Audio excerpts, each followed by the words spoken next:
Hi guys, it's Ramon Goose here and this is Coffee Chat. I haven't done this for a while, but it's back by popular demand. I think 3 or 4 people have asked for this back, so here we go. We're going to be talking about a few different things. First of all, we're going to kick off with the amazing concert which was held in February at the London Palladium, and it would featured Mick Fleetwood, and it was a tribute to Peter Green, and we had a lot of stars such as John Mayall, Dave Gilmour, Pete Townsend, Bill Wyman, Noel Gallagher, Billy Gibbons, Steven Tyler, Kirk Hammett. I just want to give a special mention to an amazing artist and guitar player by the name of Rick Vito. He appeared at this concert and he really was man of the match in my opinion. He really played well, amazing guitar playing, and somebody you should really check out if you don't know his own material. So a special mention to Rick, and actually I've spoken to Rick a few times and he sometimes catches some of these videos on the Guitar Show, so thanks very much Rick. It was a really amazing concert and there were some standout performances such as Dave Gilmour doing Albatross, if I'm not mistaken. It was very good. And you can get all this on YouTube. Maybe I can put some YouTube links in the comments. But it'd be good to get your view on the concert, if it was a good idea. Unfortunately, Peter Green wasn't able to attend. But his nephew, Joe Green, went there as a special guest. So. And I think he went backstage, so I'm sure he would take the news back to Peter. But it was a really nice evening, a really nice idea for Mick Fleetwood, I think, to do that. And, just from the YouTube clips, it's definitely well worth checking the concert out. And I thought Kirk Hammett, I don't know what your views on Kirk Hammett are, but I really like him as a guy. I like him as a guitar player, actually. Metallica are an amazing band. And I think it's really good that he turned up there. And it was a charity event, obviously, so more than likely he went there for free, and so it was really good for him. Noel Gallagher, a lot of people might say, well, why is Noel Gallagher there? But he's always been a big fan of Peter Green. I remember reading interviews in the guitar magazines when Oasis first suddenly came out, and he was playing a Les Paul. I think it was a 1960 Les Paul, given to him, loaned to him by a great guitarist called Johnny Marr, had lent him that Les Paul. Apparently, I think... Noel Gallagher broke the headstock. There's a really funny story, actually, which you need to check out on YouTube. I'll put it in the comments as well, so you can check that story out. But it's hilarious. Johnny Marr explaining how he lent the Les Paul to Noel Gallagher. Steven Tyler, well, Aerosmith were massive fans of Fleetwood Mac, Peter Green's Fleetwood Mac. I think they recorded a version of Rattlesnake Shake, if I'm not mistaken. So they have a historical reason to be there. And obviously, great Dave Gilmour was one of the guys from back then, Pink Floyd. So let's move on to some other news. And some interesting news is that a few weeks ago, actually, maybe a couple of weeks ago, Joe Bonamassa posted a photo on Instagram. I don't check his Instagram, by the way. I'm not a friend of his on Instagram. But some people have told me that he's bought a guitar from Aldi Meola, Aldi Meola's famous 1959 Les Paul, which was refinished by Tom Doyle many years ago, and I'm quoting here actually from the Les Paul forum. So apparently it's a heavy guitar. It's got to be around 10 to 12 pounds, and its pickups are DiMarzio Super Distortion pickups. And apparently the finish when Aldi Meola had it would faded, and back in those days, a vintage guitar, there's no such thing as a vintage Les Paul. So Aldi Meola asked Tom Doyle to refinish it, and also there was had some what's called the snakebite Bigsby holes, and so they were covered up, and then it was sprayed black as per Aldi Meola's wishes. Aldi Meola is one of my all-time favourite players, and I think Joe Bonamassa is not going to refinish the guitar. He's not going to take the black finish off, because apparently it's very flamey underneath, and it's got some beautiful flame there. And Joe Bonamassa is a pretty cool guy. I like him. He's a nice chap, and he respects the instruments he plays them. So I think he's good for the guitar community in general. He's a cool guy, and he's not going to, strip the guitar and make it into a beautiful burst again. It's kind of got a lot of history and legacy, and it's nice, respectful to Aldi Meola, because. So if you can check out Aldi Meola, he's a really amazing player. And just sort of learn some licks. I learned some licks at music college, stuff like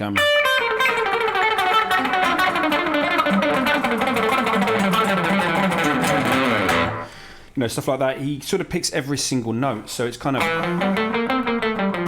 rather than kind of using the cascading sort of pentatonic stuff that actually Joe Bonamassa got off Eric Johnson, and more that kind of thing. Adi Meola is really just picking every single note, so it's more like almost like a flamenco player.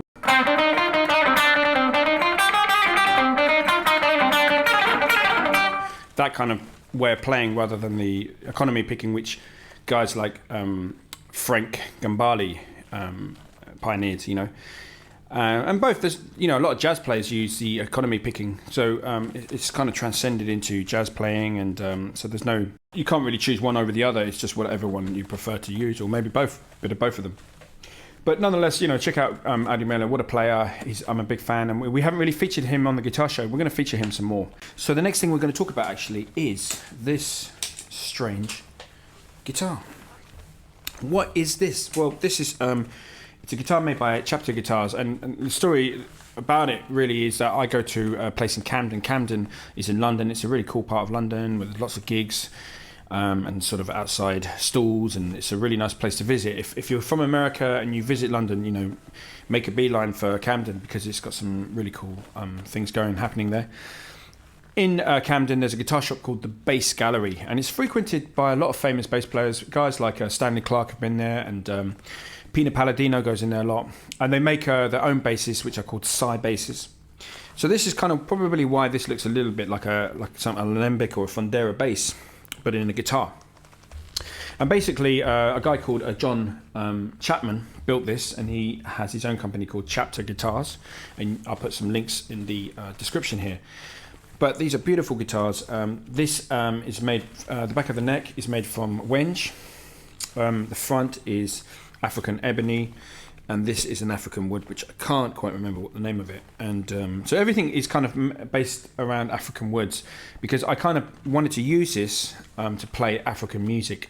The idea for this guitar came about because I'm a big fan of Alpha Katori, who was a great Malian guitarist from the Sahara Desert, but there's a place called Bamako, which is in Mali, which is where he was from. And his style is a beautiful sort of desert blues style. He was influenced by John Lee Hooker, so you're going to hear John Lee Hooker in his music as well. He played a guitar called a Saiwa, and that was made by Ibanez. It's kind of like a subsidiary of Ibanez, a cheap guitar.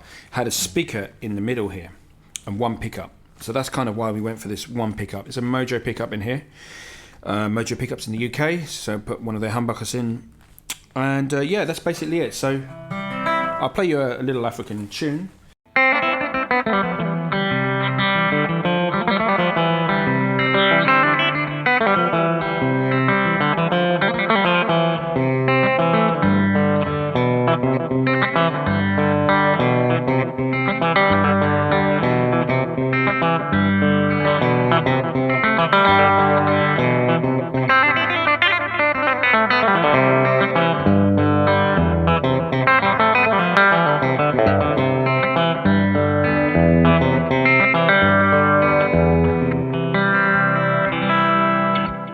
That was a classic kind of Malian progression there, which is C, A minor, G to E minor. And it's really just about the rhythm that you use to pick those notes. And I use my thumb and first finger for this technique. And sometimes I'm pushing with my first finger, such as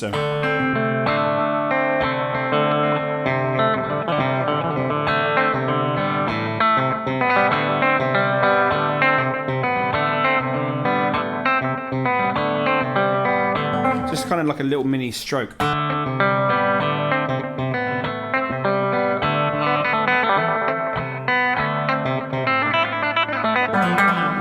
Now the way Alpha Katori played, a lot of the time he would tune his E note here up to a G.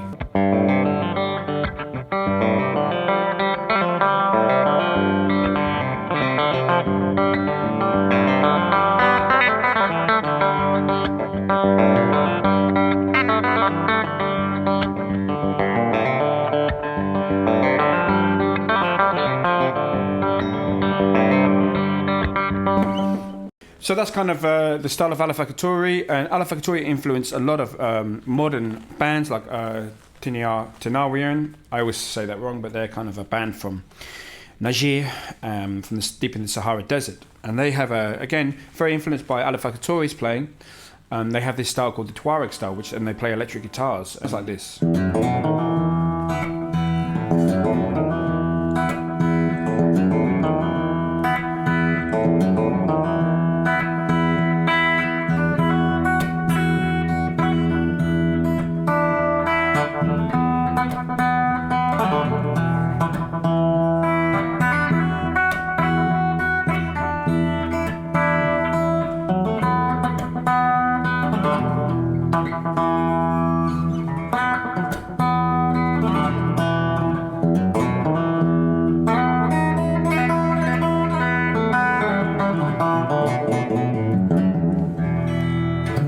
Also, I like the styles from West Africa, which are kind of more like a...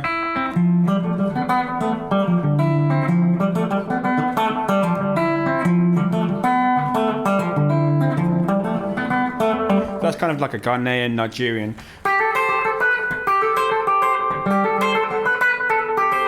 And it sort of follows that sort of C... sort of walking on sunshine. I'm walking on sunshine. Sort of a progression, which I actually hate that song, but anyway. And what I sometimes like to do is improvise around that sort of.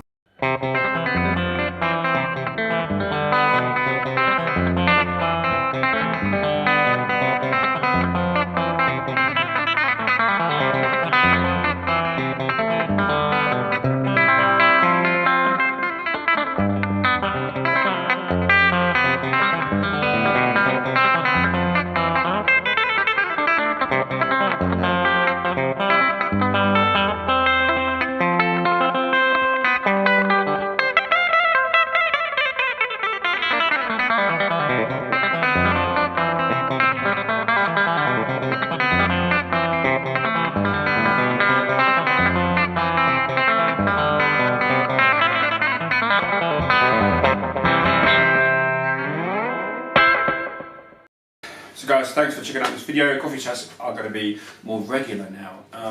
And I'm going to leave you with one of my own sort of tunes, because this really works well with this guitar. Again, I had this made for my kind of worldy African music, and it's really nice to, you know, get a guitar made. You know, there's nothing, it's great to get a Fender off the shelf, but sometimes it's really good to use a good local luthier who you know in your town or city, and really design a guitar around something original. And that's kind of the idea for this, is to tell you guys, you know, don't be afraid to go to a luthier and get your own guitar made. Normally it's going to be cheaper, and it's nice to keep artisans in business and all that kind of stuff, and really just to have something very unique to you. Okay, it's going to be hard to sell it and flip it if you ever don't want it, but so, you know, I don't have any plans ever to sell this. It's a beautiful guitar, and it's really nice as well to kind of dedicate an instrument to that kind of style, that African Saharan sort of style, and North African music and West African music.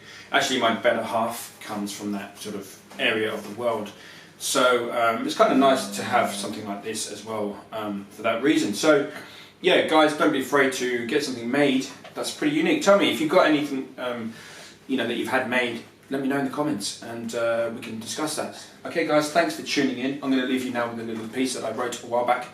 And this is called Sahara, this song, and thanks for watching, stay well, and see you soon.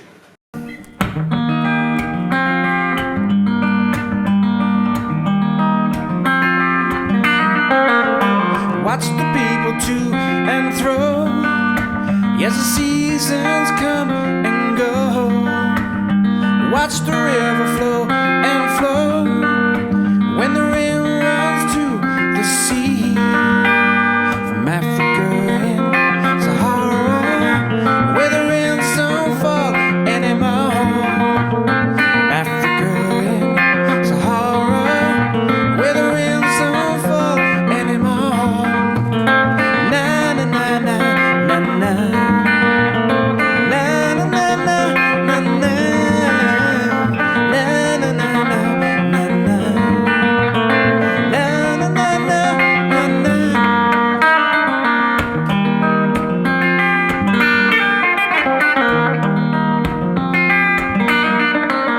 Watch the people to and fro.